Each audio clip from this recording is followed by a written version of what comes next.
우리가 시편을 계속해서 보고 있습니다. 이제 오늘 12편을 보게 되는데요. 표제를 보아 알듯이 이 시편 12편도 다윗의 시입니다. 그리고 오늘 12편의 표제에 하나의 정보가 더 나와 있는 것을 우리가 볼 수 있는데요. 인도자를 따라 8째 줄에 맞춘 노래라고 우리가 나와 있습니다. 여러분, 이것이 어떤 의미이냐면 8개의 줄을 가진 현악기에 보면 8번째 줄이 가장 낮은 저음이에요. 가장 낮은 저음입니다. 그러니까 시편 12편을 찬양으로 연주할 때에는 어떻게 연주하라는 의미입니까?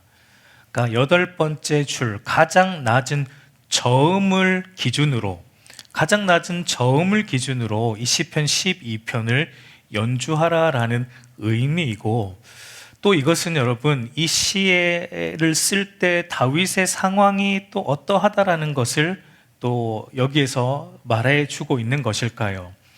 그러니까 이 시를 쓸 때 다윗이 처한 상황이 저음의 상황, 그러니까 다소 무거운 상황이었다라는 것을 의미하고 있습니다. 그렇다면 여러분, 다윗이 어떠한 상황 속에서 그리고 어떠한 심정으로 이 시를 쓰고 있는 것인가? 우리 1절 전반부를 보면 다윗이 이 시를 이렇게 시작을 하는데요.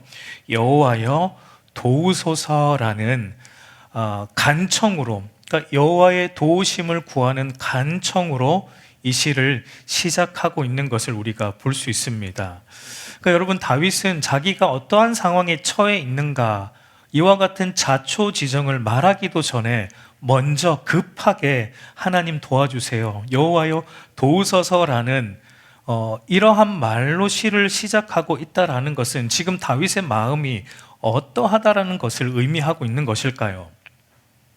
다윗의 마음이 굉장히 뭔가 급하다라는 것이 좀 느껴지고, 그리고 그만큼 절박한 심정으로 다윗이 하나님의 도우심을 구하고 있다라는 것을 우리가 이 한마디 속에서 느껴지는 다윗의 마음입니다. 그러면 여러분, 다윗이 왜 이토록 절박하게 하나님의 도우심을 구하고 있는 그 이유가 도대체 무엇입니까? 우리 1절을 좀 다시 보면은 이렇게 말합니다. 여호와여 도우소서, 경건한 자가 끊어지며 충실한 자들이 인생 중에 없어지나이다 라고 말합니다. 그러니까 다윗이 절박한 심정으로 하나님 도와주세요 라고 구하고 있는 그 이유가 뭔가? 다윗이 밝히고 있는 이유는 인생들 중에서 경건한 자들이 끊어지고 있습니다. 하나님, 경건한 자들이 끊어집니다. 충실한 자들이 하나님 없어지고 있습니다. 그러니 하나님 제발 도와주십시오 라고 다윗이 하나님 앞에 도움을 청하고 있는 것을 우리가 보게 됩니다. 여러분, 경건한 자들, 다윗이 말하는 이 경건한 자들, 충실한 자들은 누구를 가리키는 것일까요? 여기서 경건한이라는 이 말은 우리가 잘 아는 그 히브리어 헤세드에서 나온 말입니다. 하나님의 언약적 사랑을 의미하는 이 히브리어 헤세드에서 나온 하시드라는 말로, 그러니까 경건한 자들, 충실한 자들은 바로 하나님의 언약에 신실하고 그 언약의 말씀을 충성스럽게 순종하는 자들을 가리키는 표현입니다. 그러니까 쉽게 말하면 경건한 하나님의 백성들을 의미하는 것이죠. 그러니까 여러분, 다윗이 지금 다윗이 눈으로 보고 있는 현실, 다윗이 처한 상황이 어떠하다라는 것을 지금 우리가 알 수 있습니까? 그러니까 하나님과의 언약에 신실하고 그리고 그 언약의 말씀에 충성스럽게 순종하며 살아가는 경건한 하나님의 백성들이 다윗 주변에 많습니까? 적습니까? 다윗 주변에 그와 같이 경건한 자들이 많지 않다라는 것을 우리는 다윗의 고백을 보면 알 수가 있습니다. 여러분, 다윗이 속해 있는 이 나라가 어떤 나라입니까? 이스라엘 나라가 어떤 나라입니까? 하나님과 언약을 맺은 제사장 나라이죠. 예, 그러니까 이 나라 안에 사는 백성들은 어떤 백성들이에요? 하나님과 언약을 맺은 하나님의 언약 백성들입니다. 언약과 관계없는 사람들이 아니고요. 하나님과 언약을 맺었고 그 언약의 말씀이 무엇인지 알고 있고, 그래서 이들은 어떻게 사는 것이 하나님의 언약에 신실하고 충성스러운 것인지 다 알고 있는 하나님의 언약 백성들이다라는 것을 우리는 염두에 두고 오늘 이 시를 읽어야 됩니다. 근데 여러분, 다윗이 지금 이 하나님의 언약 백성들이 사는 이 땅 가운데, 그리고 다윗 주변에도 전부 하나님의 언약 백성들인데, 그럼에도 다윗이 보고 있는 현실이 어떠하다라는 것입니까? 우리 2절을 한번 보세요. 2절을 한번 같이 읽겠습니다. 그들이 이웃에게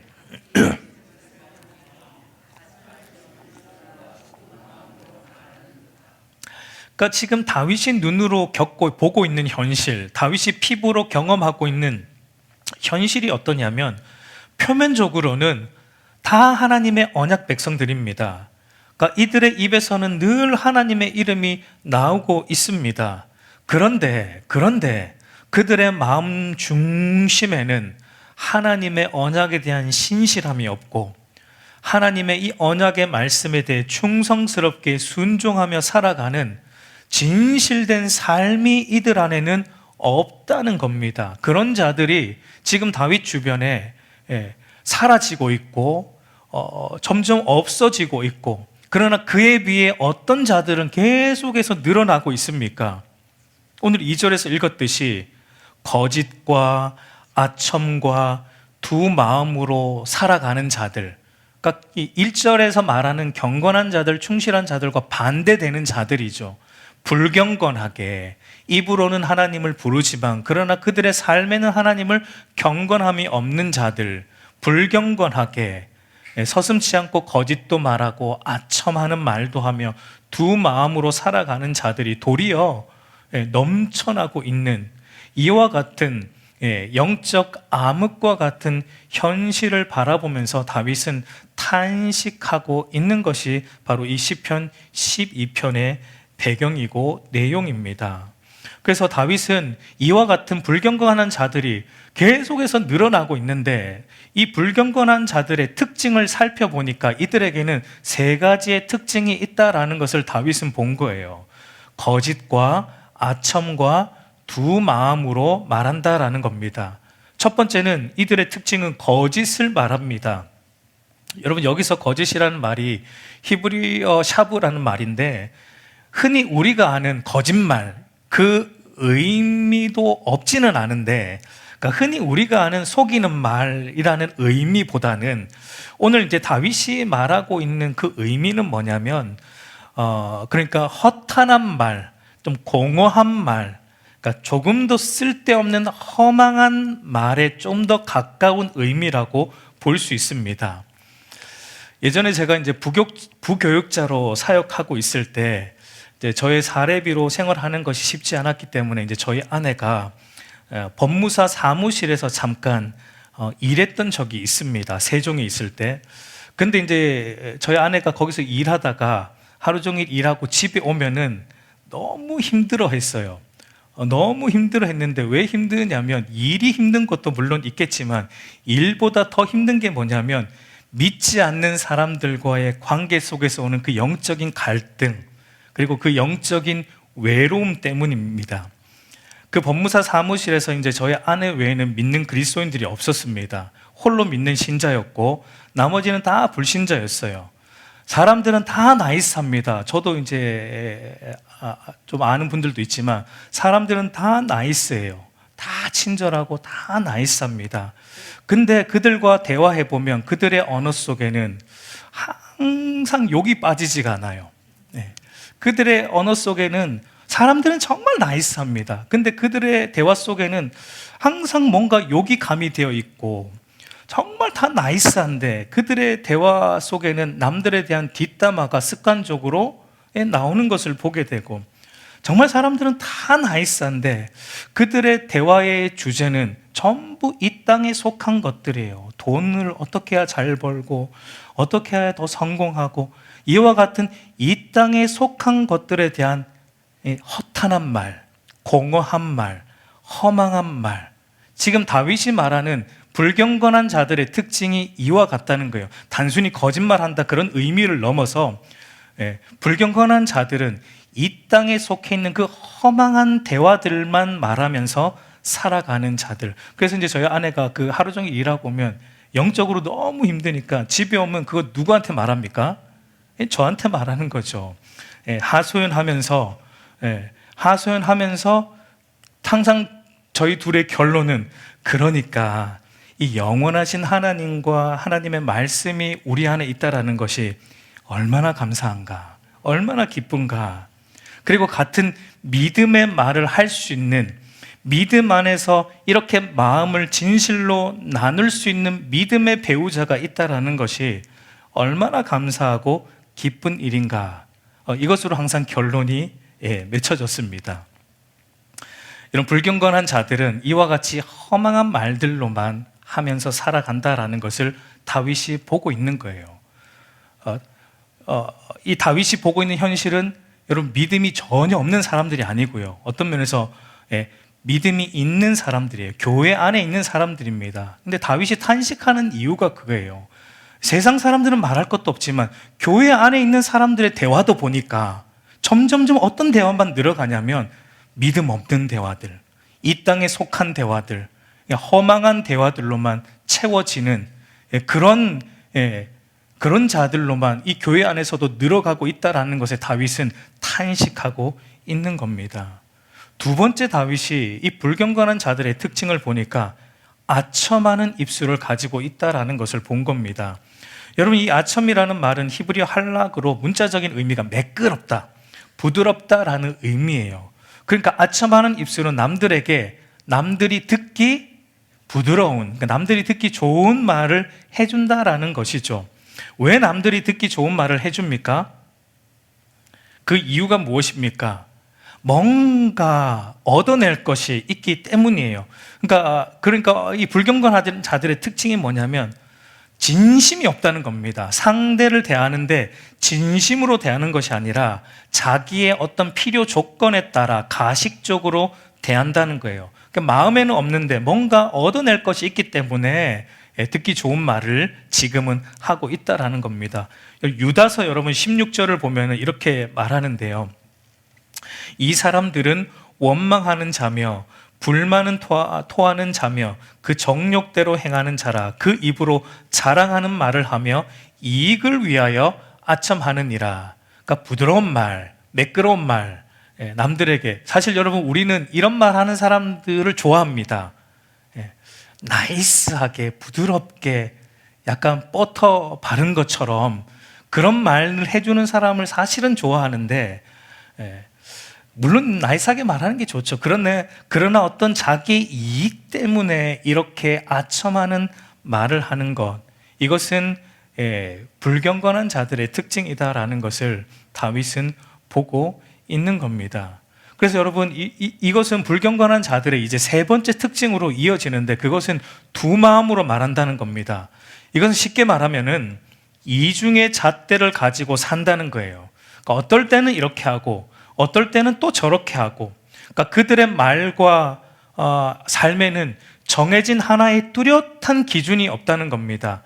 그들의 말과 삶을 결정하는 하나의 뚜렷한 기준이 없어서 그때 그러니까 자기에게 유리한 쪽으로 말하고 자기에게 이득이 되는 쪽으로 행동한다라는 겁니다. 어떤 면에서 여러분, 이들에게 하나의 기준이 있다면 그 기준은 무엇입니까? 자기 이익입니다. 그러니까 자기에게 이익이 된다고 한다면 얼마든지 앞에 두 가지 특징들, 거짓말과 아첨하는 말들도 서슴지 않고 하는 자들을 말해요. 사사기의 표현대로 모든 것의 기준이 자기의 소견에 옳은 대로 행하는 자들, 이것이 여러분 불경건한 자들이다라고 다윗은 말하고 있습니다. 그래서 그들은 이런 말도 서슴지 않고 합니다. 4절을 우리 한번 같이 읽어보겠습니다. 그들이 말하기를 우리의 혀가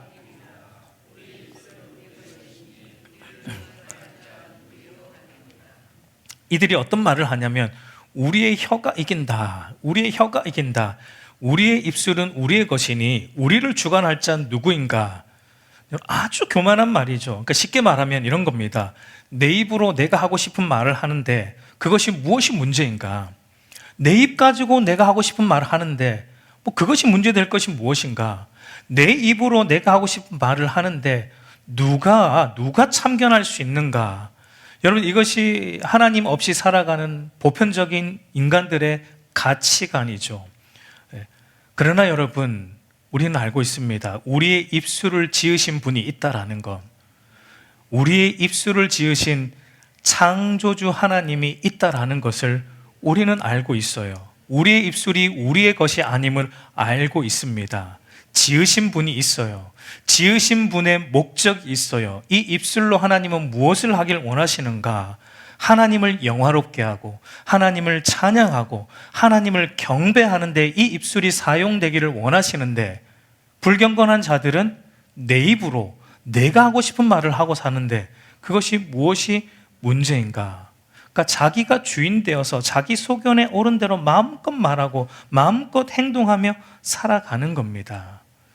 여러분, 그런데 이것이 뭐 세상의 문제만이 아니라 지금 다윗은 어디 안에서 이런 일이 일어나고 있다는 걸 탄식하고 있다고요? 하나님을 믿는 공동체 안에서, 오늘날로 말하면 여러분 교회 안에서 여러분 이와 같은 일들이 일어나고 있는 것 때문에 다윗은 탄식하고 있는 겁니다. 하나님 도와주십시오. 이래서 되겠습니까? 하나님을 믿는다라고 말하는 이 백성들도 보니까 전부 하나님의 주인 되심을 인정하지 않습니다.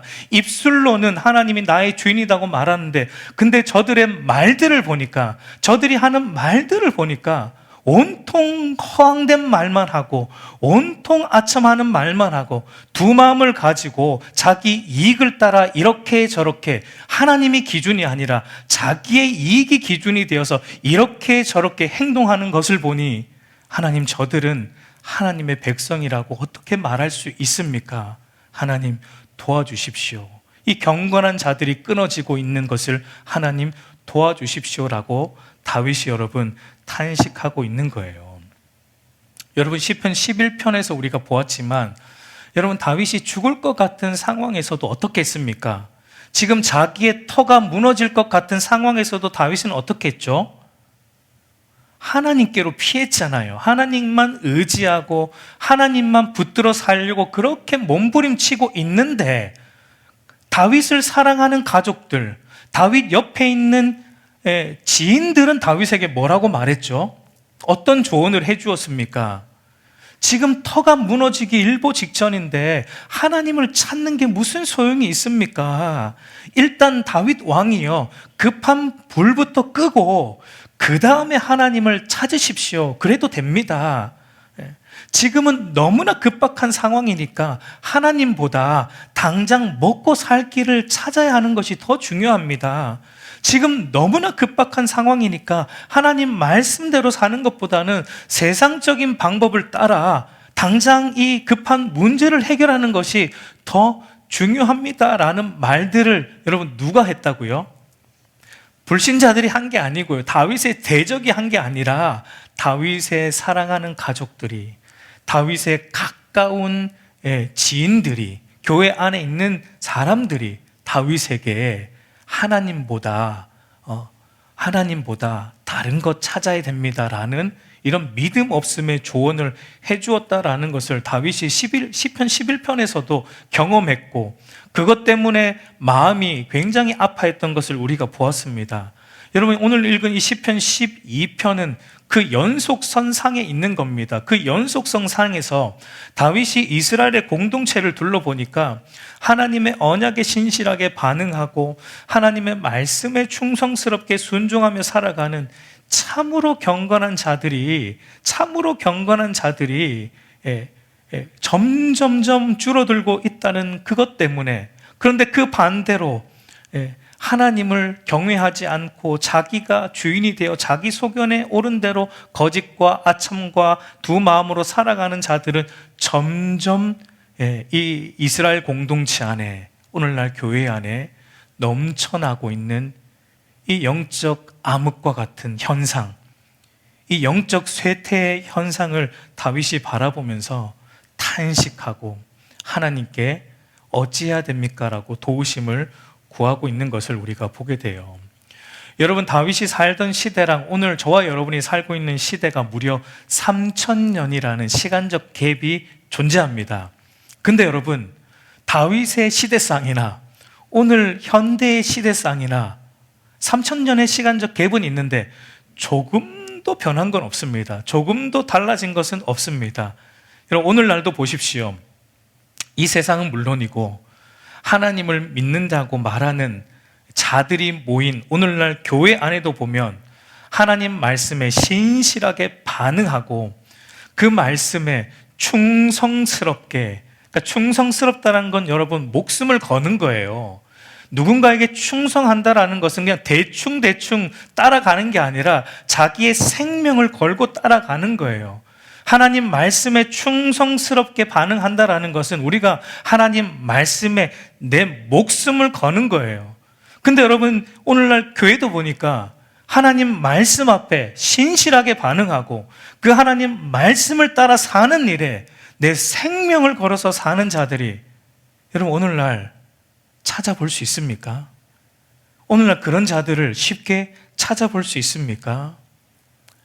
여러분, 쉽게 찾아볼 수 없어요, 오늘날. 그러니까 여러분, 다윗의 탄식이 오늘 저와 여러분의 탄식이에요. 오늘 우리의 시대와 조금도 다르지 않다라는 것을 우리가 보게 됩니다. 여러분, 이와 같은 경건한 자들이 끊어지고 충실한 자들이 점점점 쇠퇴해가는 이 영적 참담함 속에서 오늘 우리는 어떻게 해야 합니까? 여러분, 사도 바울이 말하는 것처럼 경건하게 살고자 하는 자들은 세상에서 박해를 받게 된다는 이 영적인 고통과 이 영적 외로움을 겪어야 하는 믿는 우리의 현실 속에서 우리는 여러분 어떻게 반응해야 하는 것입니까? 여러분, 우리가 할 수 있는 것은 오늘 다윗처럼 여호와여 도우소서라고 하나님께 우리의 상황을 아뢰고 하나님의 도우심을 구하는 것밖에 없는데, 근데 여러분 여기서 이제 우리가 생각할 것은 다윗이 아무 생각 없이 하나님의 도우심을 구한 것이 아니라 다윗 안에는 하나님의 어떠하심에 대한 확신으로 넘쳐나고 있다라는 것을 보아야 돼요. 그러므로 경건한 자들이 끊어지고 충실한 자들이 없어지는 이 영적 참담한 속에서 우리가 해야 하는 것도 다윗이 가졌던 이 하나님의 어떠하심에 대한 확신을 가지고 그 확신으로 우리가 하나님의 도우심을 구해야 하는 것입니다. 그러면 여러분, 다윗이 가졌던 하나님의 어떠하심에 대한 확신은 어떤 것일까요? 첫 번째로 다윗은 하나님께서 불경건한 자들을 하나님께서 심판하신다라는 확신, 그러나 경건한 자들은 하나님이 반드시 지켜주신다라는 이 확신이 다윗 안에는 뚜렷이 있었습니다. 여러분, 우리 3절을 보면은 여호와께서 모든 아첨하는 입술과 자랑하는 혀를 끊으시리니 라고 말하고 있고, 5절을 보면은 여호와의 말씀에 가련한 자들의 눌림과 궁핍한 자들의 탄식으로 말미암아 내가 이제 일어나 그가 원하는 안전한 지대에 두리라 하시도다라고 말합니다. 그러니까 3절은 바로 하나님을 두려워하지 않는 불경건한 자들, 그러니까 입술로만 주여 주여 하면서 그러나 하나님의 뜻대로 살아가지 않는 자들, 입술로만 하나님을 경외하고 그들의 삶 속에서는 하나님을 경외하는 삶이 조금도 없는 자들, 그런 자들은 여러분 참된 믿음이 아니기 때문에 하나님께서 반드시 심판하신다라는 겁니다. 그러나 5절을 보면 가련한 자들의 눌림과 궁핍한 자들, 여러분 믿는 신자들이 믿음을 지키며 살아가면 이와 같게 돼요. 믿는 신자들이 여러분 이 세상에서 믿음을 지키며 살아가려면 우리는 가련한 자들의 눌림과 같은 걸 겪게 되고 궁핍한 자들의 탄식처럼 하게 됩니다. 왜냐하면 여러분, 믿음으로 산다는 것 자체가 어떤 면에서 고난이고, 믿음으로 산다는 것 자체가 세상 속에서는 어떤 면에서 세상을 역행하는 것이기 때문입니다. 세상의 원리는 믿음으로 사는 게 아니라 내 뜻대로 사는 거예요. 세속적 가치관으로 사는 게 세상의 원리예요. 근데 우리가 그와 역행하는 믿음을 가지고 세상 속에 나아가니까 우리는 마치 가련한 자 같고 눌림과 궁핍한 자처럼 겪는 자들처럼 여겨지는 겁니다. 그러나 여러분, 믿음으로 사는 자들을 하나님은 어떻게 하신다? 하나님께서는 그와 같은 자들을 안전한 지대에 두신다라고 말합니다. 하나님이 그들을 지켜주신다는 거예요. 믿음으로 사는 자들을 하나님이 결코 버리시지 않는다는 겁니다. 여러분, 여기에 대해서 우리가 확신해야 돼요. 확신해야 돼요. 여러분, 어떤 면에서 여러분, 이 세상에서 잘 먹고 잘 살려면 어떻게 살아야 됩니까? 이 세상에서 잘 먹고 잘 살려면 여러분, 어떻게 살아야 돼요? 믿음으로 살면 안 되죠, 여러분. 이 세상에서 잘 먹고 잘 살려면 심하진 않더라도, 우리가 그래도 양심은 있으니까 심하진 않더라도 약간의 거짓말도 좀 하고 약간의 아첨하는 말들도 좀 하면서 일정한 정도의 두 마음으로 내 유익을 위해 살아가야지 여러분, 이 세상에서는 사실은 여러분 잘 살 수 있습니다. 근데 여러분, 하나님의 말씀대로, 곧이곧대로 하나님 말씀대로 충성스럽게 하나님의 말씀하신 대로 나는 가리라 라고 여러분 살아가면은 사실 세상에서는 손해봐야 돼요. 세상에서는 손해봐야 되고 세상 사람들로부터 무시당하는 일들이 비일비재하게 일어나는 것이 믿음의 사람들이 겪어야만 하는 그런 영적 외로움입니다. 그래서 여러분, 우리 안에도 그와 같은 것들이 쉽지 않기 때문에 우리 안에도 우리도 모르게 타협을 하죠. 심하지 않게 약간의 거짓말도 하고 약간의 아첨과 일정한 정도의 두 마음으로 이 정도면 괜찮지 않을까라고 우리 스스로 적당히 이제 타협하면서 우리도 모르게 그렇게 살아갈 때가 여러분 한두 번이 아닌 것을 우리가 보지 않습니까? 그래서 여러분, 우리가 자주 하는 말이 뭐죠? 그래서 우리가 자주 하는 말이 뭡니까? 먹고 살려면 어쩔 수 없잖아요. 목사님, 먹고 살려면 어쩔 수 없습니다. 목사님 맨날 교회에 있으니까 그런 소리 하시죠. 일해 보세요, 목사님. 저도 여러분 일해 보았습니다. 제가 이게 목사 되기 전에 제가 미국에 있을 때 많은, 물론 정식 직장은 아니었지만 많은 일들도 해보았습니다. 먹고 살려면 어쩔 수 없지 않습니까? 먹고 살려면 하나님 말씀대로만 사는 것은 정말 불가능합니다. 적당히, 아주 적당히 티 안 나게, 목사님 티 안 나게요. 티 나게는 안 할게요. 티 안 나게 아주 적당히 그냥 타협하고 적정선에서 말씀대로 살아가야 합니다 라는 말을 우리가 여러분 은연중에 자주 하지 않습니까? 여러분, 다윗이 탄식하는 이유가 이것 때문이에요.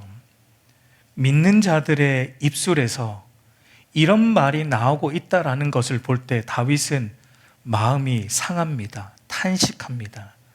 믿는 사람들의 입에서 그 하나님을 경외한다라고 말하고 라는 그 믿는 자들의 입에서 이런 적정주의 신앙의 말들이 나오고 거짓과 아첨과 두 마음의 말들이 나오는 것을 볼 때 다윗의 마음, 경건한 다윗의 마음은 안타깝고 가슴이 아프고 무너지는 것입니다. 그러나 여러분 기억하십시오. 당장은 그렇게 사는 것이 편한 것 같고 당장은 그렇게 적정선에서 살아가는 것이, 적당주의 신앙으로 살아가는 것이 편한 것 같고 그렇게 세상에서 적절히 타협하며 살아가는 것이 잘 사는 비결 같아 보이지만 결국 하나님의 안전지대 안에 거하게 되는 자들은 그들이 아니에요. 그들이 아니라 철저하게 하나님 말씀 앞에 순복하는 자들이 하나님의 안전지대 안에 들어가는 것입니다. 그래서 여러분 사도 베드로가 이렇게 말합니다. 베드로전서 5장 6절을 보면 그러므로 하나님의 능하신 손 아래 겸손하라. 때가 되면 너희를 높이시리라. 여러분 때가 되면 하나님이 높이십니다. 누구를요? 겸손한 자를요. 누구나 다 그렇게 하신다는 게 아니라 하나님 앞에 겸손한 자들, 하나님 말씀에 자신의 전 존재를 들여서 순복하며 살아가는 하나님 앞에 겸손한 자들을 하나님은 당신의 안전지대 안에서 지키고 보호하여 주신다라고 말하고 있는 거예요. 여러분, 이 확신이 저와 여러분 안에 있어야 돼요. 머리로가 아니라 우리의 전인적으로 이 확신이 있을 때 우리가 세상에서 이 영적 고립을 당하고 영적 외로움을 당하고 이 영적 고충을 당할 수밖에 없는 이 세상 속에서 우리가 영적으로 고군분투할 때 지치지 않고 주의 말씀을 따라 살 수 있는 비결은 바로 이와 같은 하나님에 대한 확신이 저와 여러분 안에 뚜렷해야 됩니다. 두 번째로 여러분, 다윗이 확신하는 것은 하나님의 말씀만이 참되다는 것에서 확신하고 있습니다. 우리 6절 말씀 한번 같이 읽겠습니다. 여호와의 말씀은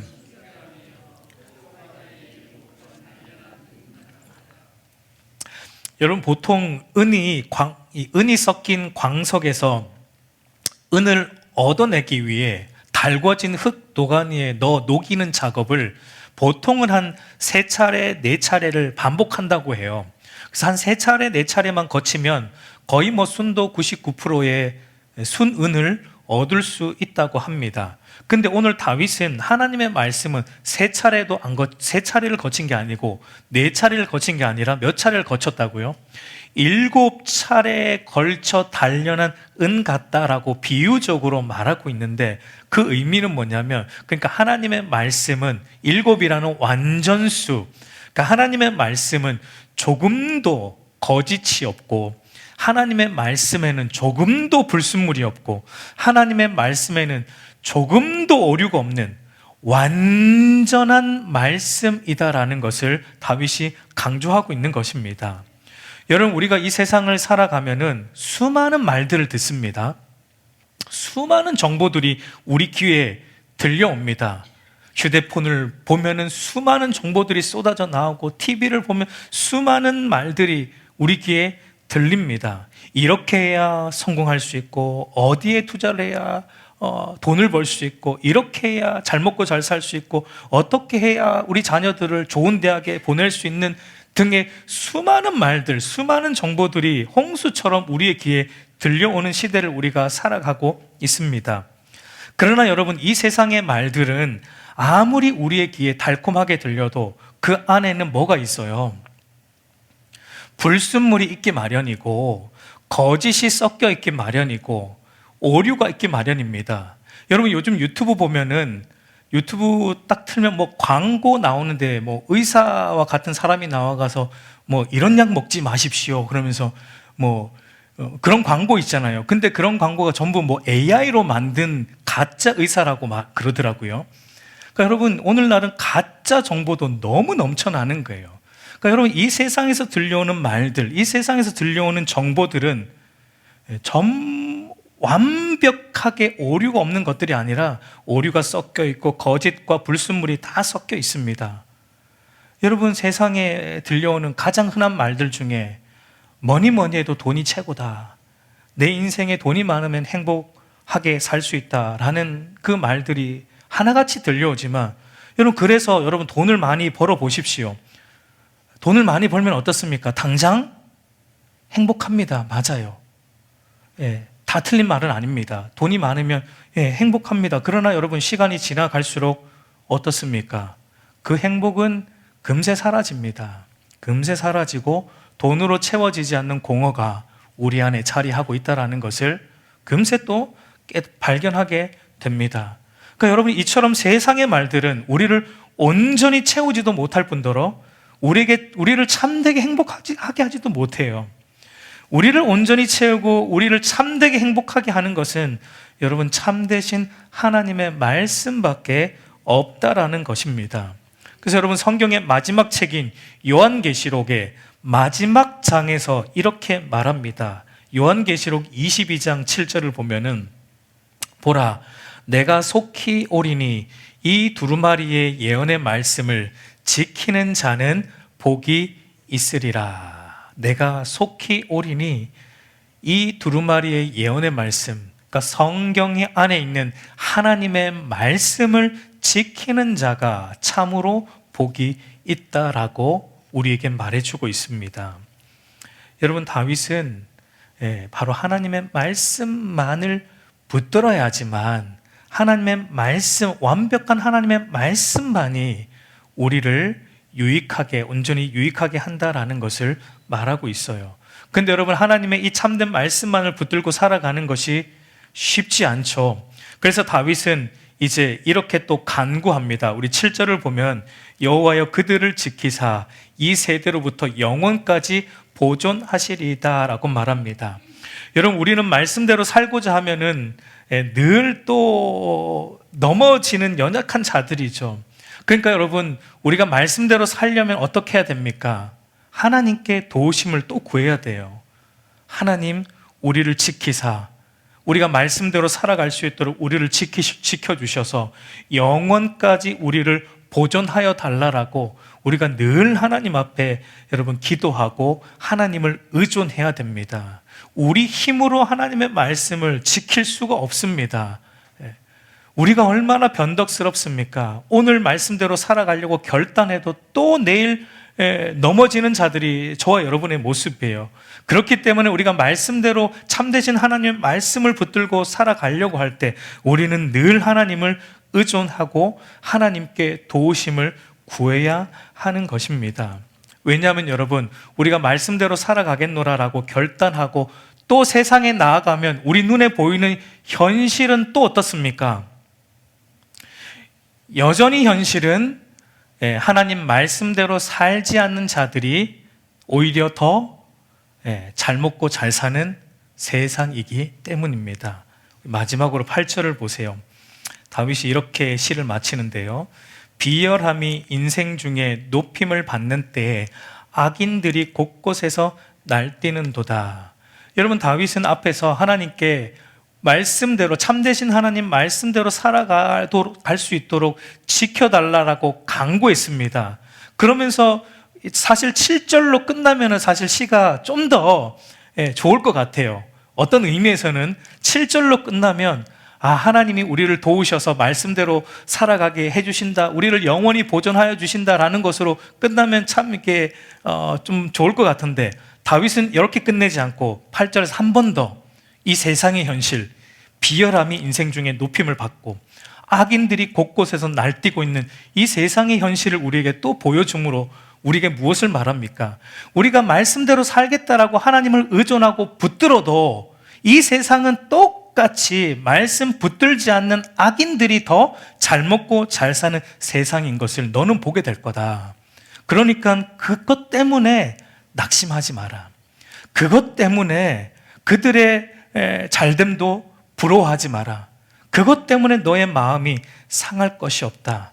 주님 다시 오는 그날까지 이 세상에서는 이와 같은 일들이 끊임없이 일어날 거다. 주님 다시 오셔서 이 세상을 완전히 심판하기 전까지는 이 죄로 물든 이 세상에서는 거짓과 아첨과 두 마음으로 살아가는 자들이 오히려 더 높아지는 일들이 많을 것이고, 그들이 더 잘 되는 일들을 무수히 많이 너는 너의 눈으로 보게 될 거다. 그래서 여러분, 주님 다시 오시는 날까지 저와 여러분이 계속 어떤 소리를 듣게 됩니까? 계속 어떤 소리를 또 들어야 됩니까? 하나님 믿는다고 해서 별것도 없는데 뭘 그렇게 열심히 믿냐? 이 소리 여러분, 우리가 죽을 때까지 듣게 될 거예요. 뭘 그렇게 열심히 교회 다니냐? 교회 간다고 돈이 나오냐? 여러분, 이 소리 저와 여러분이 죽을 때까지 듣게 될 거예요. 누군가로부터는.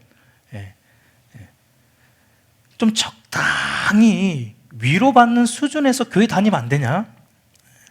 적당히 너 그냥 편하고 위로받는 수준에서 교회 다녀라.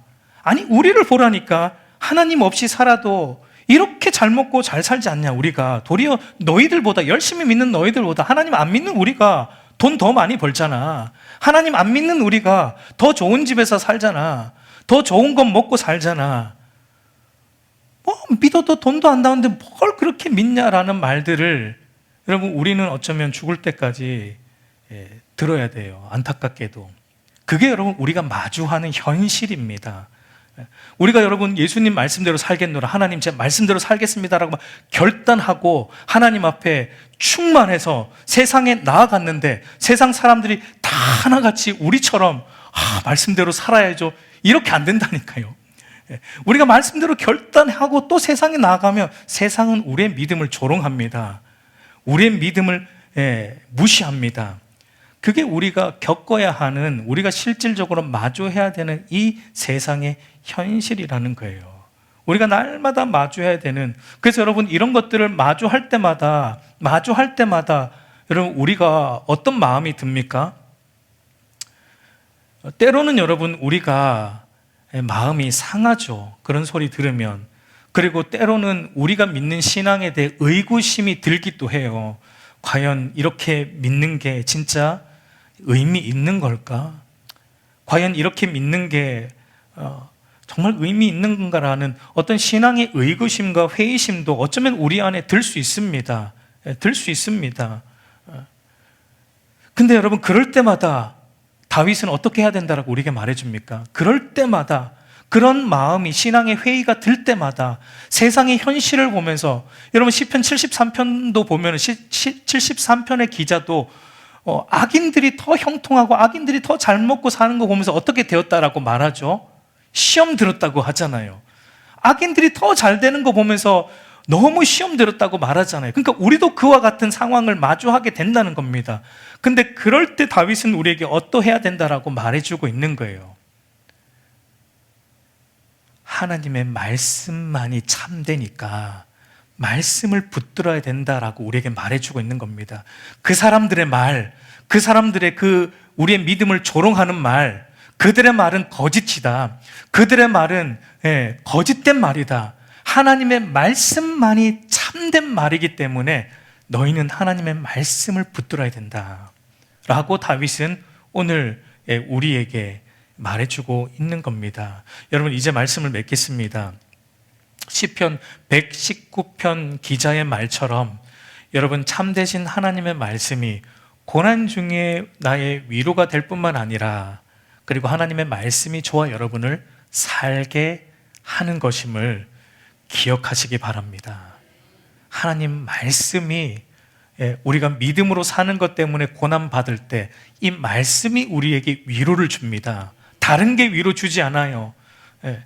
믿음 때문에 고난받을 때 사람이 우리에게 위로를 주는 게 아니라 참되신 하나님의 말씀이 우리에게 위로를 주는 거예요. 참되신 하나님의 말씀이 또 우리가 믿음으로 살아갈 수 있는 힘을 공급해 주는 것입니다. 그래서 여러분 우리가 믿음으로 사는 것 때문에 고난 받을 때마다 우리가 해야 될 것은 하나님 말씀 앞에 또 엎드리는 겁니다. 하나님 말씀을 또 붙잡는 거고, 하나님 말씀을 읽고 또 읽고 묵상하고 또 묵상하는 거예요.